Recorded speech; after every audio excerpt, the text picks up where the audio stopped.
Që rekord në mbeti. Alors on danse.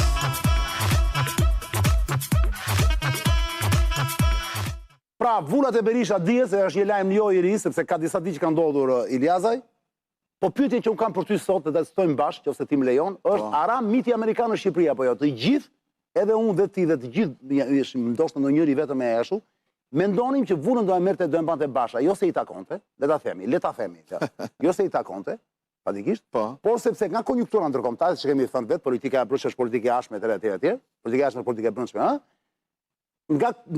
nga konteksti i gjërave non grata etj. Gjithçka do ndodhte që vullat mbetej atje, çujtërisht nuk mbeti. Dhe gjithë skeptikët e Berishës, por jo vetëm, dhe të Ramës madje, thanë ja shikoni duhet të ketë një pakt Rama-Berisha që vulla kalojnë nga Berisha. Se ndryshe s'ka mundësi, pra nuk rrinte logjika që vullat vazhdonte te Basha. Tani, në këtë kontekst, nëse marrë të mirë qenë që ka një pakt të tillë. Dakor? Nëse marrë të mirë qenë që gjykata sa do të pavarur që ne bëjmë analizë. Atëherë vendimi nuk po themi ka pakt apo jo, po themi që vendimi i Logos për në favor të zotit Berisha u dha në një klim bashkëpunuese midis Berishës dhe Ramës. Kjo është e vërtetë. Jo, midis Berishës dhe Ramës. Po pra, midis Berishës dhe Ramës, u votuan amnistia bashkë, po bëjnë komisione bashkë, reforma bashkë, pra ka një klim. Komisionin ka thënë jo deri tani. Edhe njerë, pra, po janë në komisionin e reformës bashkë. Kasbardi është njofur kryetar. Po janë pra komisioni reformës zgjedhore. Të zgjedhore po. Po pra, jo të komisioni antikorupcioni. Do shkojnë atje, po me gjitha do shkojnë? Po do shkojnë. Sepse logjika ma thot që do shkojnë, se është vazhdimësi e kësaj. Kështu që klima ko u dha ky vendim ishte një klim bashkëpunuse. S'po themi është pakt apo jo. Le ta nisim mbi këtë premis. Ishte një klim, pra është një logo e cila është dhënë në një klim bashkëpunuse tashmë. Le tani pyetja që po ta lë ty dhe po ta është, a ra miti amerikan në Shqipëri po? Jo, nuk e shoh kështu, sigurisht është një fitore e zotit Berisha, unë do mendoja që miti amerikanëve në Shqipëri nëse Berisha vjen pushtet. Nëse është në opozitë, që duhet të kuptojmë një gjë çani, që amerikanëve u intereson shumë e kë punojnë në pushtet. Ose kush është në opozitë. Kështu që me atë që punojnë në pushtet, i kanë marrëdhënie të mirë. Nëse zoti Berisha, që unë mendoj që është shumë e vështirë, pothuajse e pamundur që të vinë pushtet duke qenë në ngrata nga Britania dhe nga SBA-ja etj. Në këtë kuptim, unë mendoj që nuk ka rënë. Nëse vjen në pushtet, atëherë bie miti amerikan. Megjithatë një fitore është, shiko, jemi në një kontekst ndërkombëtar, ta shikojmë çani. Ambasador amerikan në Shqipëri nuk ka. Zgjedhjet në Amerikë po bëhen. Zgjedhjet në Europë janë bërë, ka zgjedhjet parakohshme në disa vende. Pra, momenti për ta bërë këtë pakt edhe për të fituar është moment perfekt. Pra, vëmendja në Shqipëri është më pak se sa një vit më përpara, po një vit e gjysmë më përpara. Kështu që ata gjykatës, edhe po të jepni një vendim kundër vullnetit të ndërkombëtarëve të amerikanëve, po themi, nëse e kanë bërë me një marrëveshje dhe me një pakt, është momenti perfekt, sepse vëmendja nuk është kaq e shtuar për gjithë ato arsyet që thash. Po ata reaguan ndërkohë amerikanët. Plus ky vendim duhet kuptojmë një gjë. Situata politike në Shqipëri reflekton gjithë Ballkanin në fakt. Ku disa forca politike e kanë mirë me amerikanët, disa nuk e kanë mirë me amerikanët. Po shikosh në gjithë vendet e Ballkanit. Në Majdonë e Veriut, në Serbi, nuk është se janë, nuk ka forca politike që e kanë gjitha mirë me amerikanët. Çudi e madhe pra. Reflektojnë konfliktin botror. Pra regjia është e përbashkët. Jo, nuk është punë. Jo, mos. Po pse jo? Jo, seriozisht, më ndiq pak. Sa po the një super gjë. Kjo i po ndodh këtu fatikisht. Reflekton realitetin politik në Ballkan dhe gjeopolitik. Pra ka një regji atëherë, s'mund të ketë disa regji. Në çfarë kuptimi ka një regji? Ore, a ka non grata këtu? Ka non grata në Malzi, ka non grata në Majdonë e Veriut, ka non grata në Serbi, në Robika Së. Pra, ka një regji. Një regji është kjo, patjetër, kjo është një politik. Ti e quaj regji, unë e quaj politik, ka një politik. Le ta themi regji, se le ta themi regji, dakor. Por e vërteta është që politika shqiptare sot reflekton të gjitha vendet e Ballkanit, ku ka politikanë. Pra sot, po të mos themi Shqipëri e themi Ballkani, jemi prapë brenda apo jo, për ngjarjen që po ndodh. Po, sepse jemi njësoj, reflekton njësoj, reflekton. Është shumë e bukur kjo. Po, ashtu është shifni edhe në vendet e tjera. Atëherë ara miti amerikan në Ballkan. Shiko, e vërteta është që influenca në Ballkan, siç ka qenë 5 apo 10 viteve më përpara, nuk është më. Pra ka filluar tani një lloj anti-amerikanizmi. Ka filluar, po edhe në retorikën publike, edhe në analizë. Pse bin amerikanët të moj? E fitoi zoti Berisha vullën, për shembull, ose edhe me vota, edhe fitoi vullën, u zhbë, si thua, non grata. u shbë në kuptimin e votës, në kuptimin e fitore, Zot Berisha e fitoi. Deri në pushtet unë mendoj që është vështirë dhe nuk do ndodhi, se aty duket pastaj miti Amerikan apo jo, por duhet të shiko, edhe Amerikanët në Ballkan kanë bërë një gabim në kuptim pse e shohun këtë që disa forca edhe në Shqipëri dhe ande janë nuk e kanë mirë me Amerikën, po them janë anti-amerikanë. Kjo pra ishte pyetja ime. Po pra, sepse Amerikanët... Çfarë interesi kanë Amerikanët? Jo, nuk është ka ardhur vetë hendeshje që ca ti duan, ca mos i duan. Sepse duke mbështetur persona të caktuar për shumë kohë, si në Maltezi, si në Shqipëri, si në vende tjera, normalisht forcat e tjera politike kanë gjetur aleatë të tjerë, mo. Janë krijuar, më kupton logjikën. Kur ti mbështet për shumë kohë një forcë politike. Për botën slabë unë e kuptoj, por në Shqipëri unë nuk kam të dhëna që opozita për shumë ka gjetur aleatë rusët. Jo, s'ka lidhje, po shiko, kur ti mbështet për shumë kohë njerëz dhe lider të caktuar, sigurisht forca politike që janë brenda vendeve edhe në Shqipëri janë të detyruar të lëvizin. Janë të detyruar të lëvizin, janë të detyruar të kritikojnë, janë të detyruar të përdorin edhe një gjuhë anti-amerikane, po themi. Bukur. Pse? Sepse vjen si pasojë mbështetjes së gjatë që Amerika i ka bërë liderëve të caktuar. Dhe lënies në cep të tyre. Dhe lënies në cep të forcave të tjera. Tani ti si politolog, e justikon këtë gjë, pra kjo është e justikueshme? Shiko, po theme mirë e keq, edhe se sa si futemi aty gjëra morale. Ne mendojmë që geopolitika ka parime, nuk ka parime, ka vetëm interesa. Të jemi të qartë për këtë. Po interesa. Mos mendoj, po pra, dhe interesat amerikanëve gjatë kësaj kohe kanë qenë me disa persona dhe me disa lider të caktuar në Ballkane dhe në rajon.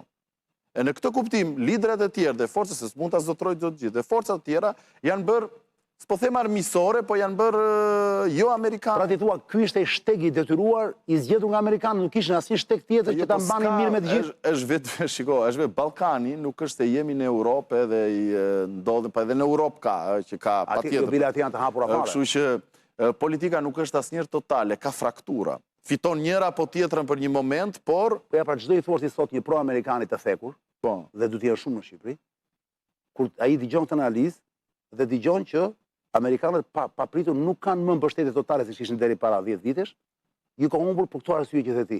Po. Si do ndjej? Do ndjej keqësi? Jo, nuk është ndjej, mjafton. Si mund të ngushëllojë ai? Jo, ngushëllohet është kjo, Shqipëria dhe bota shqiptare kryesisht akoma janë një popull në përqindje shumë të mëdha pro-amerikane, nuk është se ka humbur influencë. Nëse po ti thua edhe kjo, pra edhe kjo minorancë e vogël që ka filluar tani që të mendoj që amerikanët është normale në demokraci. Është normale dhe ti është kundra një perandorie dhe ti është me një perandorie. Pra amerikanët vetë thotë gringot vetë nuk është i shqetëson. Është normale, mos ka rëndësi. Nuk i shqetëson. Po nuk i shqetëson në kuptimin sepse linja dhe politika e tyre madhe është okej për momentin në botën shqiptare. Nuk është se ka ndonjë rrezik, e kupton? Por në një demokraci, po them demokraci, aq sa mund të jetë ja normale më që ti t'jesh pro apo kundra perandorisë. Edhe në perandori që kanë qenë totalitare, po themi. Si perandori otomane, për shembull? Po, otomane ka pasur dhe aty që janë kundra ose pro. Nuk mund të ketë një shoqëri 100% pro një perandorie, sa do e mirë tjetë ajo, sa do demokratike tjetë ajo. Sepse shoqëria është diversitet, njerëzit janë diversitet, dhe patjetër do rreshtohen momentin sa ndej sa këtej. Por unë gjykoj... Që asgjë re në diell. Jo, asgjë re në diell. Por ama, shiko, unë mendoj që marja e zotit Berisha të Vulës me gjithë konfliktin, në mos ka një sken tjetër, pra në mos, po e marim të më qenë që nuk ka, pra që nuk ka mbaruar. Po nuk e di, në kuptim, për shembull, skena tjetër mund të jetë që amerikanët po përdorin një sken për t'ja lënë Vulën atje ku është shumica dhe ndërkohë përgatisin një klasë drejtuese tjetër të PD-s. Se të kuptojmë, vërtet zoti Berisha e ka marrë Vulën, po me gjyqi nuk ka bërë gjë. Gjyqi vazhdon. Gjykoja e la akoma në arrest, pra aty ku është... Jo, qartë. E pra, më kupton logjikën, pra... Pra, japin diçka, po... E pra, se kështë logjikë, se po ta menim këtë logjikë që ka rënë miti amerikanëve, atëre do lirohesh, do ta fitonte edhe gjyqi. Mund të fitonte, mund të ikte edhe në gradë. Pra, pse vetëm logon dhe gjyqin jo, pra fitoria nuk është e plot. Ndoshta e bën, ndoshta e fiton dhe gjyqin. Por deri tani ne kemi faktin që nga gjyqi asgjë s'ka ndryshuar, kurse për logon e kanë lënë këtej. Shiko, ka dhe një logjikë çani, sepse ky amerikani që erdhi më që ishte para 2 vite ishte me Liazën. Ky ishte drejtori i antikorrupsionit global në Dash, në departamentin e që takoi Dumanin. Në departamentin e shtetit. Po se ajo biseda e barë është më logjike. Unë mendoj që mund të ketë për momentin se fakti që ka marrë logon, po jo gjyqin, po themi, më bën të dyshoj, ose të eth një hipotezë që logon e kanë lënë, sepse ndoshta dhe pala tjetër nuk ishte aktive mjaftueshëm për ta merituar logon. Po. dhe e kanë lënë atje ku është shumica e PD-s, dhe ndërkohë, se shiko, se Amerikanë mund të luajnë me shumë porta, Çani. Do patjetër ma kanë asur fuqi, perandori, po. Dhe ndoshta ja lënë logon atje ku është shumica, dhe ndoshta përgatisi një klasë brenda asaj force atje, për më vonë. Sepse po të kishte rënë miti, dhe këtu kë ke parasysh kur thua përgatisi një klasë? Një klasë tjetër që nuk është Berisha, pra. Se unë mendoj unë mendoj këtë gjë, Çani. Betejë mbas 2025-s, nëse logu vazhdon i ri, që me të gjitha gjasat do të i ri Berishës, është kjo betejë do të ndodhi. Nëse atë parti do ta trashëgojnë berishistët, apo ata që nuk janë tamam me Berishën. Po themu Gazbardi, Jorida Tabaku, Ervin Saljani, e tjera. Megjithëse Gjermarka është bërë shumë berishist kohët e fundit nga retorika, po pra kjo do jetë në thelb betejë e Partisë Demokratike. Pretendon dhe ky? Pretendon dhe Saljani? Pretendon? Po që nuk janë arrestuar me Berkan disa qëndrime, jo se pretendon, nuk e di unë, ai ambicjet i ka, pse mos pretendoj. Po nuk është tamam berishist që e këta, unë Flamur Noka, Albana Vokshi, ku di unë, Argida Maltezi, pra betejë brenda kësaj partie do jetë kjo, nëse do të trashëgojë atë pas 2025. Po, pas 2025. Duke qenë gjithmonë opozitë për të. Patjetër. Po shiko, unë mendoj që nuk ka shans në Shqipëri të vi një parti non grata nga Britania dhe nga SBA-ja të vi në pushtet. Nuk ka shans, nuk do ndodh. Sepse edhe po t'i ketë vota thua ti, duhet ja marrin, duhet ja vjedhin që të vazhdoj status quo-ja. Është e vërtetë që të vish në pushtet në Shqipëri nuk mjafton të kesh mbështetjen amerikane, por ama dhe duke e pasur kundra nuk është se vjen, drejt me thënë. Pikërisht. Sepse mua më duket ideologjike, imagjino Shqipëria është një vend në NATO, imagjino do ketë një kryeministër non grata nga Britania dhe nga SBA-ja, të cilat drejtojnë NATO-n. Si mund të marri pjesë në një konferencë të NATO-s, për shembull? Mund të bëhet kjo, imagjinot? Nuk do. Po si, një kryeministër i cili është non grata nga Britania dhe SBA-ja dhe do marri pjesë në një konferencë të NATO-s. Ndërkohë që kanë qenë kontekste të tjera, për shembull kur e nxorën, kur e futën kriminal lufte të terroristë të thuaje në lindjen e mes, në lindjen e afërt. Po flasim për NATO. Dhe pastaj amerikanët takuan. Po skepje mund, shiko. Se amerikanët kanë bërë të gjëra ore. Po patjetër i bëjnë, i bëjnë. I bëjnë, por kurse kanë problem. Kusur ka Shqipëria të presin. Jo, po puna është, a ka Shqipëria, fal për shprehjen, këllqe. A ka këllqe për shembull që ta meritoj këtë ndryshim të amerikanëve? Se duhet të kesh këllqe, vëlla, duhet të kesh diçka ndonë që ta bësh presion. Pra ti duhet të kesh ndikim në një rajon, duhet të kesh një dorë, vëlla. Patjetër. Ti thua zoti, un kam këtë, çfarë do bësh tani? Nëse ti je i parëndësishëm në kuptimin politik, financiar, ushtarak e më tjera me radhë, nuk është se mund të ndikosh gjë. Nuk është se lobon për të ndikuar gjë, e kupton? Kështu që unë mendoj që betejë mbas kësaj vulës do të jetë kjo që thash, pra, nëse do ta trashëgojnë berishistët, o qoftë dhe vajza e Berishës vetë atë parti, apo këta që janë aty brenda që njihen si jo berishist. Miti amerikan me që është pyetjen nuk ka rënë, por ama demokracia është kjo që të ketë edhe pro-amerikan edhe kundra. Kundra. Domethënë që megjithatë thonë në mënyrë që ne jemi amerikanë, edhe ne jemi pro-NATO, se kështu. Ata këtë kanë deklaruar. Po dakord, po që duhet që në këtë rast duhet të duan dhe ata, dashuria nuk është me një person. Bëhet me dy. Nuk janë kundra, mund të jenë amerikano-skeptik. Tangoja bëhet dyshe, thonë, është ajo shprehje. Se ti mund të thuash që unë jam pro-amerikan, po nëse s'të duan ata, mund të jesh sa duash. Është dashuri e pakthyer. Një sekond, Ilias. Ledio, do bëjmë pyetje tjetër me Eliazën, shumë shkurt, por para kësaj le të bëjmë një xhiro Ledio te projekti Oksa plak, Oksa. Ja shikoni. Nxitoni miq. Jepi Ledio. Nxitoni miq, po shiten apartamentet te Oksa. Opsioni më i mirë tani është 59.000 euro. Pyta. Super apartament komod me pamje nga Mali Dajtit. Ku të gjesh më bukur? Telefononi tani në numrin. Ja ku e keni. 068 20 49 444. Dhe agjentët do ju shpjegojnë gjithë detajet. Kërkoni këto ofertën që dëgjuat tani të Zonë e Lirë. Oferta është 59.000 euro apartament super komod me pamje nga Mali Dajtit. E 068 20 49 444. I papar Fatmiri. I papar i pa dëgjuar. Ja ku është rezidenca Oksa dhe paf keni dati për balë. Plaset pyetja dytë në ekran për Iliazën Ledio. Go!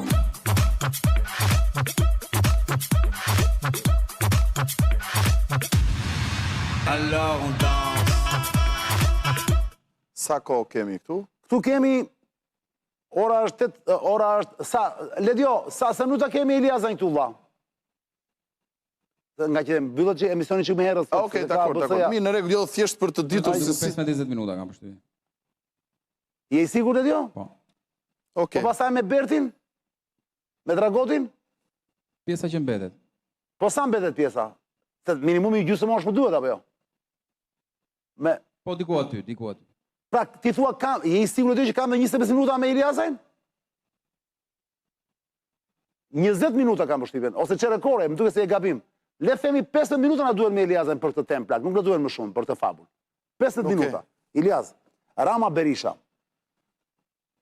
Apo fillon tradicioni nga e para, e kam më pyetje në ekran, konteksti ishte thjesht. Gjithçka lindi e para nga Vula, e dyta nga ky komisioni, edhe pse Berisha, njerëzit e Berishës nuk kanë marrë pjesë akoma te ky që e quajnë gjasme antikorrupsione kështu, por nëse çon si ka mund të jetë e vërtetë ajo. Korrupsioni varet se nga lufton, ore. Po, dakor. Po, pirati zakonisht nuk bëhet pap. Unë di që bëhet drejt. Bëhet, pirati bëhet pap. Po. Dakor, në rregull.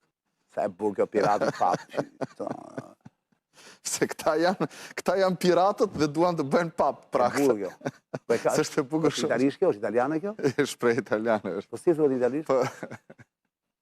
Il pirata non diventa papa. Një gjë e tillë. Një gjë e tillë.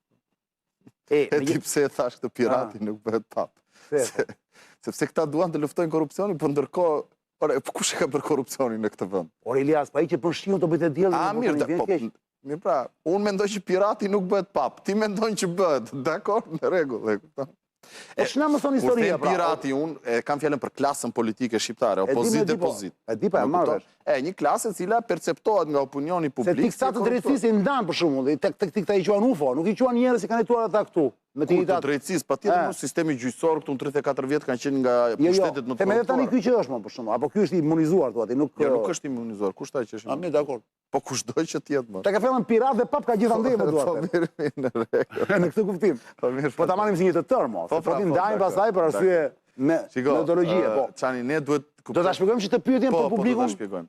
Pyetja është kjo vlla. Unë e shoh marrjen e Vulës ose rimarrjen. Jo Vula, jo. Disa risjemat e Vula. Po pra aty do të tranzicion. Po tranzicion. Rimarrjen e Partisë Demokratike nga zoti Berisha, po them, e quaj një lloj restaurimi, e përdorin francez, si thuhet në restauracion. Restauracion. Vjen nga revolucioni francez. Çfarë do të thotë? Do të thotë kur forcat e reja janë më të dobta, edhe nuk i mundi do të forcat e vjetra. Ose më ndryshe, kur forcat e vjetra ndjen në rrezik, ato bëhen bashk, mbledhin fuqit, edhe mundin dhe zmbrapsin forcat e reja. Dhe kjo quhet restauracion në kuptimin politik. Restauracion. Restaurim në Shqipëri. Po, bukur, po. Pra, o revolucion që nuk ndodh, ose restaurim. Edhe vjen nga revolucioni francez. Pse restaurim? Sepse ne kemi një kryetar partie i cili rikthehet pas 34 vitesh në krye të PD-s, pra. Ka qenë 34 vite dhe kthehet prap. Kemi një Edi Ramën i cili është 12 vjet në pushtet, kështu që klasa politike, le ta themi çani siç hapur. Klasa politike shqiptare e vjetër fitoi apo jo.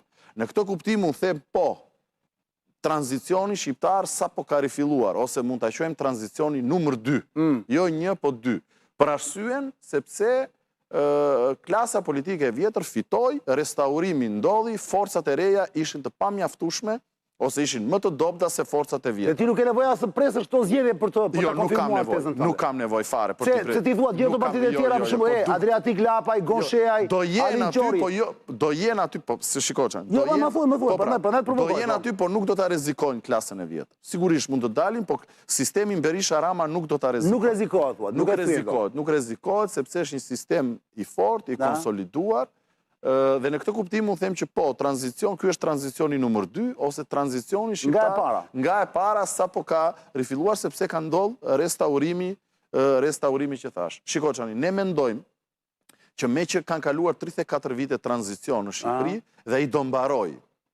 Demokracia nuk është kështu. Ka vende. Këtu jam dakord me ty. Jo, që mbeten gjithkohë në tradicion.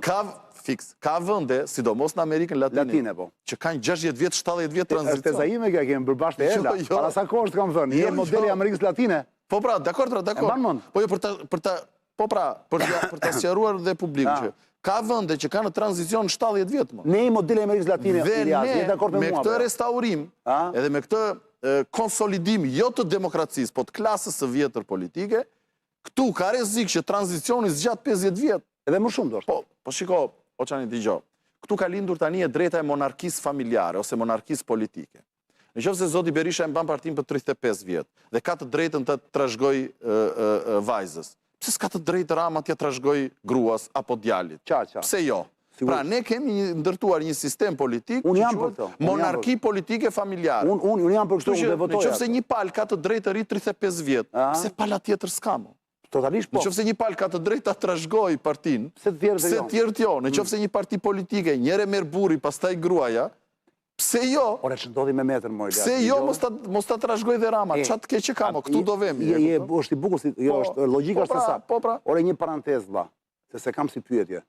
A kjo e Monikës? E Metës që e tha dishet e Peka dhe e tha një moment, jo, për e të parë tha që jemi ke filluar për ato të divorcit, jemi ka kohë që jetojmë bashkë ata. Po.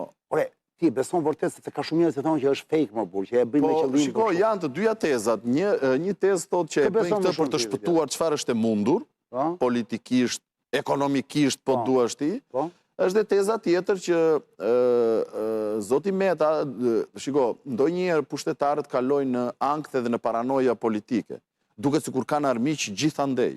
Duke qenë se është ngjetim nga spaku që flitet që do arrestohet, dhe ndoshta ndodhet në një moment psikologjik që shef armiq gjithandej, qoftë edhe gruan. Po pse sikën me ide?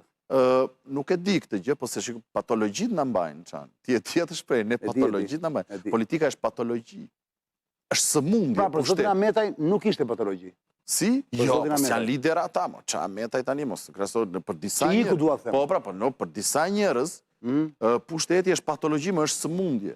Është si bigjozi, është si duhani, është si alkooli, është sëmundje. Janë varësi. Janë varësi, mor, janë varësi. Patologjia është varësi. Ka disa njerëz të cilën nuk din çfarë të bëjnë jashtë pushtetit, nuk din çfarë të bëjnë jashtë politikës. Dhe prandaj kapen aty me mishë me thua derisa t'i japin jetë Zot. Dhe në këtë kuptim as këta nuk ikin. Rin aty. Nuk thash se sikën nga politika. Po pse sikën nga ajo? Se sikën jashtë. Po sepse iluzioni jashtë mund nëse është fut kjo paranoja të arrestimit. Sepse iluzioni njeriu si është gjithmonë ajo që do t'ja dalë në një farë mënyre. Do ndodhi diçka. Njerëzit janë qenë të çuditshme Çan.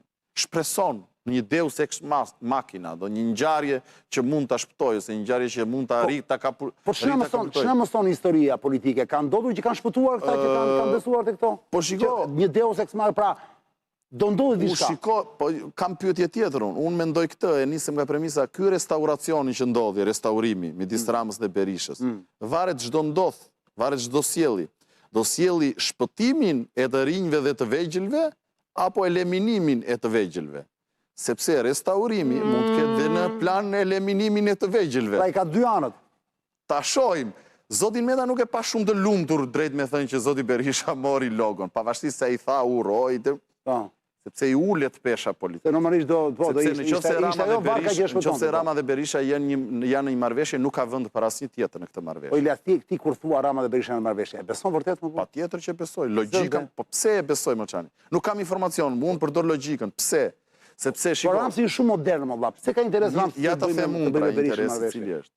Interesi është që në politik ata që janë kundërshtarët, njëkohësisht janë dhe leatët e tu më të mëdhenj. Sigurisht. Që ti të jesh, pra zoti Berisha është kundërshtar i Ramës, është në opozit, po është dhe aleat i Ramës. Në çfarë kuptimi? Që një sistem të vazhdoj, nuk mund të vazhdoj vetëm gjysma.